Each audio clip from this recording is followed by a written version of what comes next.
अस्सलाम वालेकुम dear students, मैं आपकी टीचर ग़ुलाम फ़ातिमा हूँ। हमने अपना लेसन बेटा स्टार्ट किया था घरेलू मुलाज़मा ने नोबेल इनाम पाया। इसकी हाफ़ रीडिंग हम कर चुके हैं, सफ़ा नंबर 35 और सफ़ा नंबर 36, और अब हम जो है वो सफ़ा नंबर 37 इसका स्टार्ट करेंगे। अपनी बुक खोल लीजिए और थोड़ा सा पिछली कहानी का ख़ुलासा ये है हमारी जो हमने पहले पढ़ा है कि मारिया एक ऐसी फैमिली से ताल्लुक़ रखती है जिसके वालिद को बरतरफ़ कर दिया गया जॉब से, मुलाजमत से, और उनकी बहन माँ का इंतकाल हो गया, एक बहन का हो गया। बड़ी बहन को उन्होंने जॉब की और बाहर भेज दिया फ़्रांस में, फिर ख़ुद पढ़ लिख कर वो फ़्रांस चली गई, मज़ीद तालीम हासिल की, और फिर बच्चों 2 बार उन्हें क्या हुआ कि नोबेल इनाम उन्होंने पाया।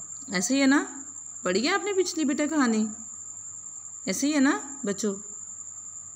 ठीक है, ऐसे ही है ना बच्चों? पढ़ी है ना हमने? आपने भी पढ़ी है? शाबाश, सारी क्लास ने लगता पढ़ी है। ठीक है, फिर उनकी शादी हुई है।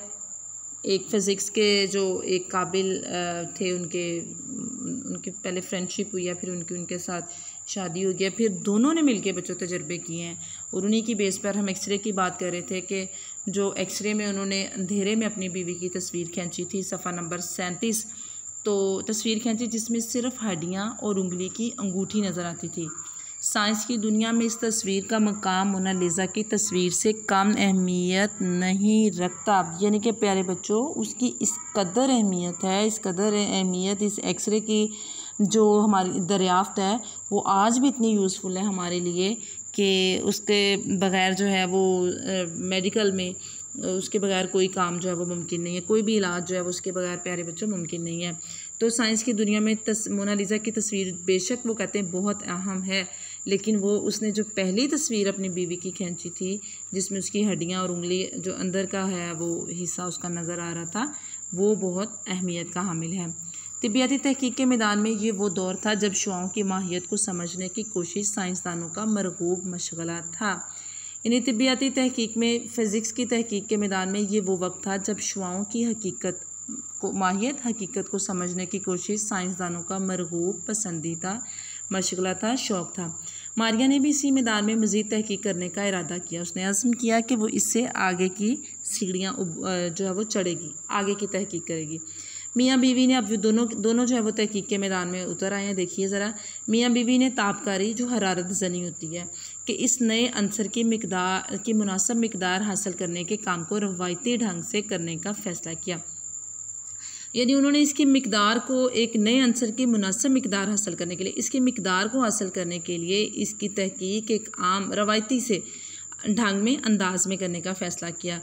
उन्होंने बोहमिया की कानों से यूरेनियम की छनी हुई कई टन राख हासिल की। उन्होंने बहुत ज़्यादा राख हासिल की वहाँ से। उसमें से नए मादे के अलहदा करने का सब्र आज़मा काम शुरू किया। यानी यूरेनियम की राख में से एक नए मादे का उन्होंने जो है वो सब्र आज़मा मुश्किल काम शुरू किया। अपने इस काम में धुन के पक्के ये दोनों साइंसदान 4 बरस तक लगे रहे। यानी उन्हें इस कदर शौक़ था कि इस कदर उन्हें लगन थी कि वो 4 बरस तक इसी तजर्बे में बच्चों लगे रहे।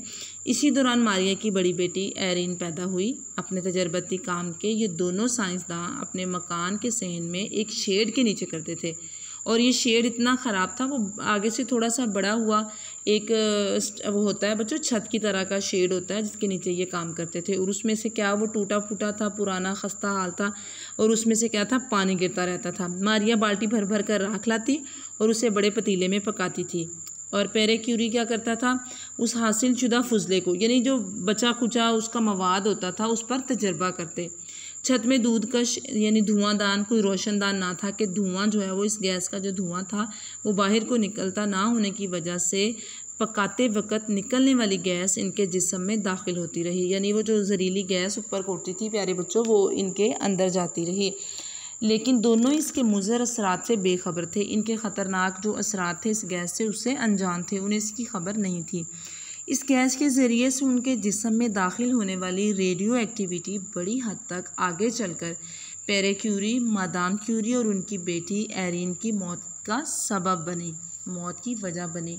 यानी यही गैस की बाहर कोई उनकी कोई ऐसा रोशनदान या धुआंदान नहीं था जिससे वो गैस घर से बाहर या ऊपर की तरफ निकलती, बल्कि वो क्या थी प्यारे बच्चों कि घर में ही वो रही है।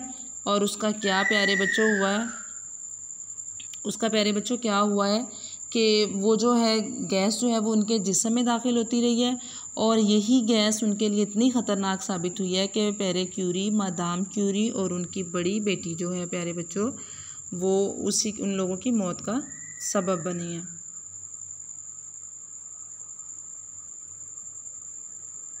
ठीक है, उनकी मौत का सबब बनी है।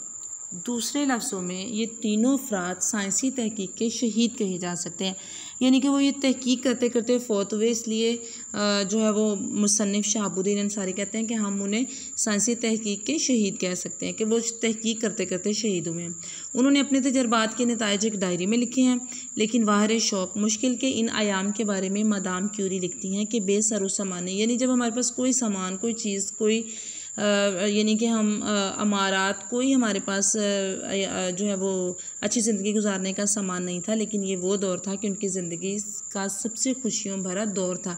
यानी उस दौर को वो बेसरो सामानी, बेआसरा गुर्बत के इस दौर को वो अपनी ज़िंदगी का बच्चों खुशियों भरा दौर कह रही हैं। मार्च 1902 में आखिर वो खालिस इस मादे को इतनी मिकदार में अलहदा करने में कामयाब हो गए जिसका एटमी वज़न मालूम किया जा सके। यानी उसमें से वो मादे को उन्होंने अलहदा किया और उसका एटमी वज़न मालूम किया जा सकता था। ये वही मादा था आगे चलकर कैंसर जैसे मूजी मरज़ के इलाज में मावन हुआ। देख लें प्यारे बच्चों कि उन्होंने इतनी बड़ी तहकीक उस दौर में की है कि आगे चलकर वो कैंसर जैसे ख़तरनाक मूजी मर्ज़, ख़तरनाक मर्ज़ के इलाज में मावन हुआ, मददगार हुआ। नोबेल कमेटी ने मियाँ बीवी को 1903 में उनकी इस तहकीक के लिए नोबेल इनाम का मुस्तहिक करार दिया। उनकी ये दरियाफ्त नज़री तिब्बियात के मैदान में एक संग मील है। संग मील है यानी रास्ते का निशान है कि उस रास्ते से आगे भी लोग मज़ीद तहकीक करके आगे से आगे जा सकते हैं। अब ये बात साफ़ होगी कि एटम के अंदर एक कवी अमल वाक़या होता रहता है, यानी एक मजबूत अमल उसके अंदर होता रहता है। इस सिमत में और ज़्यादा तहकीक की बदौलत रुदरफोर्ड ने गामा और बीटा शॉन्ग की निशानदही की है, यानी मज़ीद भी तहकीक हुई है। सच है, इंसान में अगर सच्ची लगन हो तो ग़ुलामी का माहौल, सहूलियात की कमी, सब्र आज़मा हालात, ये सब चीज़ें राह में रुकावट की बजाय कामयाबी की मंजिल का ज़ीना बन जाती हैं। यानी इसमें मुसन्निफ़ कहते हैं कि अगर इंसान में शौक़ हो तो अगर वो ग़ुलाम भी है तो भी उससे कुछ फ़र्क नहीं पड़ता, उसके पास सहूलतें, सारी आसाइशात नहीं हैं, फिर भी वो ये आला मनाजिल को तय कर सकता है, सब्र आज़मा हालात, मुश्किल हालात से गुज़र सकता है।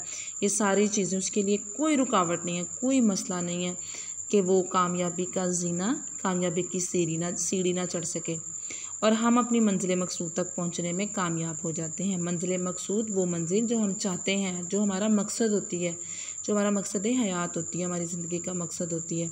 मारिया क्यूरी की ज़िंदगी हमारे लिए एक ऐसी ही मशले राह है, यानी रास्ते की रोशनी है, हमारे लिए रहनुमाई है।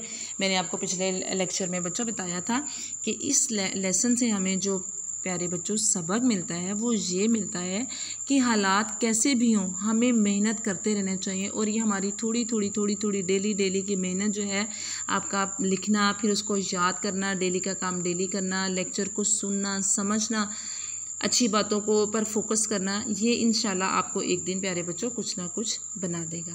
ठीक है, ये हमारा चैप्टर प्यारे बच्चों हो गया है कंप्लीट। अब आपने इसकी रीडिंग को 3 दफ़ा रीडिंग करनी है। इसके साथ मैंने आपको कोई काम नहीं देना, जस्ट आपने इसको पढ़ना है और समझना है। वैसे मैं आपको बता देती हूँ, ये आपके पीछे किताब के ये फ़रहंग में ये अल्फाज मानी दिए गए हैं। नरंगियाँ, पेवस्त, माहियत, फुजला, संग मील, मशलेरा, ये पीछे दिए गए हैं, ये आपने फ़रहंग से याद करने हैं। मैं उसकी फ़ोटो लेकर भी आपको सेंड कर दूंगी। और बाकी दर्ज मुहावरों के मानी लोगों से तलाश करके लिखें और इन्हें अपने जुमलों में इस्तेमाल करें। ये दोनों सवाल, यानी सवाल नंबर 1 भी जुमलों का और अल्फाज मानी का है और ये भी मानी और जुमले हैं। हिम्मत जवाब देना, बार उठाना, धुन का पक्का होना, मशलेरा। कौन से हैं?